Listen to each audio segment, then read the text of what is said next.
Most people think wealth is about income. The truth is, every level of money changes how you see life, risk, and time. At $0, money controls you. At 10 million, money follows you. Everything in between is a system most people never see. My name is Marcus, and I am here today to educate you on something that will completely change the way you see money and your life at every wealth level, from $0 all the way to 10 million. Before we get into it, if this is already hitting different, go ahead and subscribe right now, because everything I am about to show you, every wealth level and decision that separates each level, this is exactly why this video exists, and you do not want to miss what comes next. Marcus is 29 years old, works at a second-tier asset manager in Chicago. Every morning starts before 6. 3 monitors, earnings reports, price movements, broker updates. His job, turn fragments into meaning. He is very good at it. His managing director trusts his numbers now, stops challenging his slides in meetings, starts leaving before Marcus finishes speaking. That is how you know your work holds weight. Marcus manages 8 positions inside a $4.2 billion fund. That number feels like proof of value. The call comes on a Tuesday in October, right before market close. Unknown number. Marcus almost ignores it, then answers. The voice is calm, controlled, like someone who does not waste words. His name is Garrett Whitmore. Garrett Whitmore represents a family office managing $3.1 billion in private assets. They own 22% of Arden Industrial, one of Marcus's portfolio positions. He asks to meet before Friday earnings. Marcus agrees. The office sits in West Loop, no sign outside. The elevator requires a key card, another layer of control. Marcus steps inside anyway. Some rooms you enter before you understand why you were invited. This was one of them. Whitmore is mid-50s, silver at the temples, white shirt, no tie. He does not offer small talk. 2 glasses of water on the table, a folder between them. He is already in the meeting before Marcus has settled into his chair. Inside the folder, Marcus's own research notes on Arden Industrial, marked in blue ink. Someone had studied his thinking line by line, not his conclusions, his process. That detail changed something in his chest. He was not the one doing the analysis in this room. The family bought Arden Industrial 11 years ago at a $412 million valuation. It is now worth $31 billion in market cap equivalent scale. 600% return. Whitmore says the words without emotion. Marcus responds the way his models have always told him to respond. Why not sell? Marcus responds the way every analyst responds. Why not sell? Take profit, reallocate capital. Whitmore looks at him without moving, then speaks slowly. Walk me through the tax. Federal capital gains at 20%, net investment tax at 3.8%, Illinois state tax at 4.95%. On $280 million of unrealized gain, a sale triggers around $80 million in tax, permanently gone.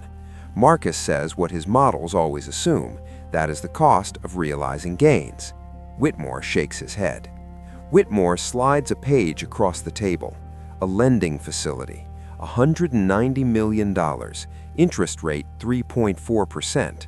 No sale, no tax event, liquidity created through borrowing. The asset stays and keeps compounding. Marcus stares at it longer than expected. Something in his framework shifts.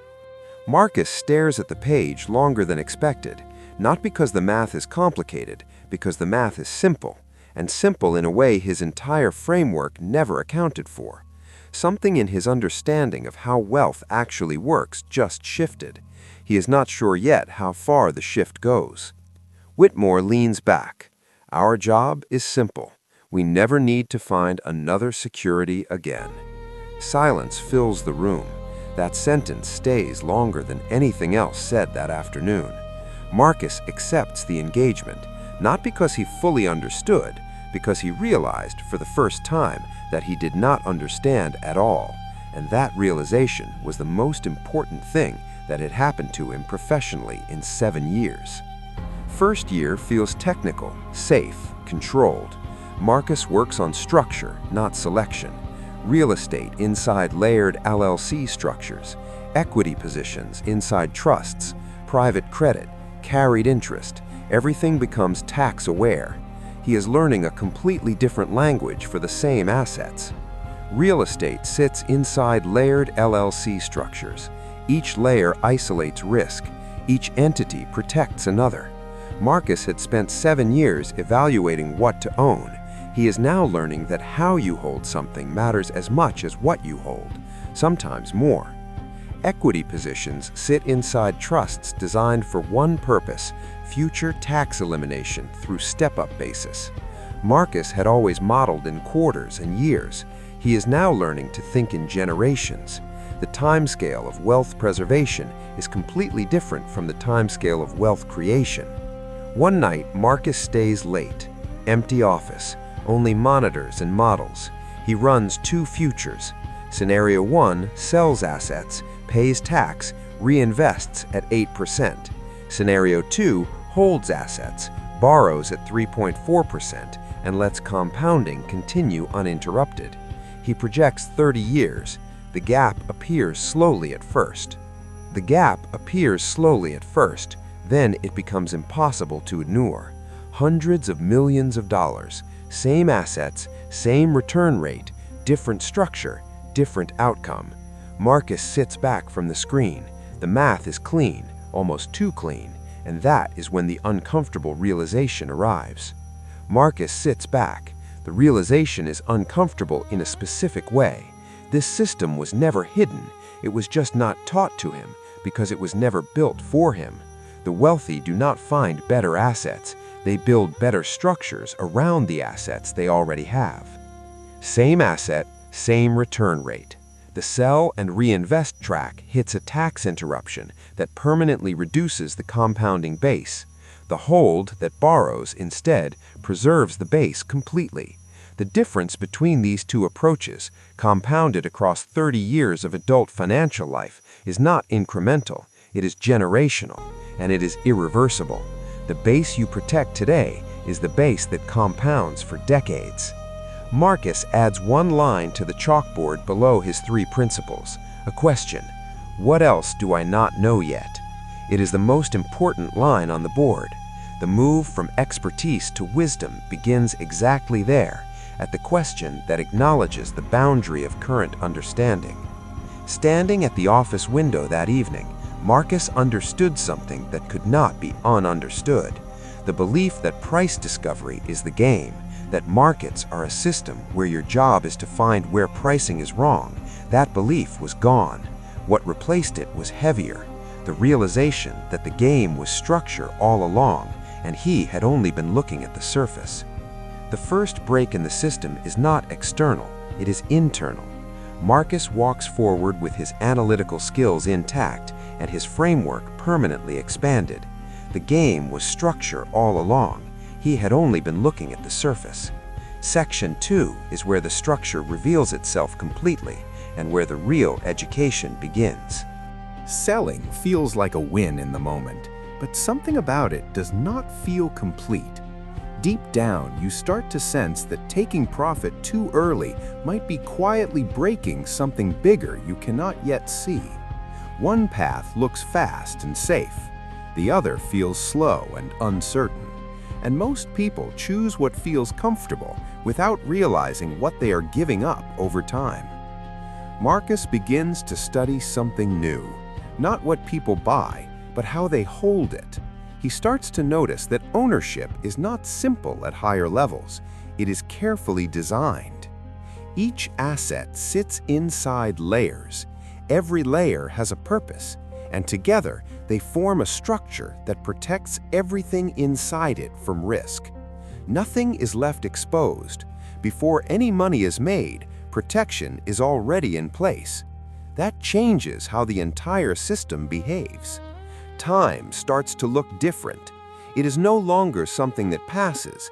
It becomes something that builds power quietly in the background. The longer an asset stays alive, the stronger it becomes, not because of sudden gains, but because nothing interrupts its growth. Marcus used to believe tax was just a normal cost, something everyone had to accept after making money. Now he sees something different. Tax is not fixed. It can be shaped, delayed, and sometimes reduced in ways he never understood before. Assets placed inside the right structure can avoid major tax events, and over time, that changes everything about how wealth grows. Late at night, Marcus builds a model. He wants to test what he is starting to understand. Same asset, same return, only one decision changes the outcome: sell or hold. Selling takes away part of the future. Taxes reduce what remains. Growth continues, but at a weaker level. Holding keeps everything working. The full value stays active and continues to grow without interruption. Over time, the difference becomes massive. What looked small at the start turns into something impossible to ignore. Marcus realizes something important. The difference is not talent, it is not luck, it is structure. He is introduced to another world, assets that do not depend on market mood. These assets produce income every single day, no matter what is happening outside. The money keeps coming. It does not pause. It does not wait for the right time. A large offer appears. It looks attractive on the surface, but instead of selling, one simple question is asked: how much can we borrow? They take the liquidity without giving up the asset, and nothing is lost in the process. The asset keeps producing. It does not stop. It does not reset. Cash on its own does very little. It waits. It loses value over time. Assets behave differently. They work, they produce, and they grow at the same time. Everything is connected. Each asset supports another. Nothing stands alone anymore. Pressure builds to sell. The numbers suggest it makes sense, but a different path appears, one that keeps everything intact. The assets stay, the income stays, nothing is broken. Wealth is not about doing more, it is about protecting what already works and letting it grow over time. Something changes when the numbers start moving without you. You are not sure anymore if you are moving forward or slowly falling behind. Marcus thought growth would feel exciting and rewarding, but now it feels unstable, like something he cannot fully control. Money starts growing faster than effort, and that feels unreal. It almost feels like he is no longer in control of the outcome. Then it drops without warning, and the same excitement quickly turns into fear again. This is not small money anymore. Now it feels like something important could be lost at any moment. This is the same pressure he felt before. The only difference is that the stakes are now much higher. He feels the urge to act quickly, to do something before things get worse. Then he pauses for a moment, not because he feels safe, but because he chooses not to react.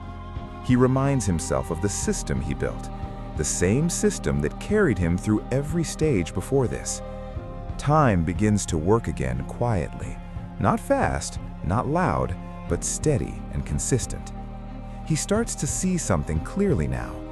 Growth is not the goal anymore. Control is. At this level, one decision matters more than many small ones, and that decision is choosing discipline over emotion. He stops reacting to every movement he sees, and that alone starts to change everything around him. Henry never changed his behavior through all of this. Now Marcus finally understands the reason behind it. He begins to tighten his rules again, not out of fear, but out of awareness. He removes distractions one by one. Less noise starts bringing more clarity. The pressure does not disappear completely. It only becomes quieter and easier to manage.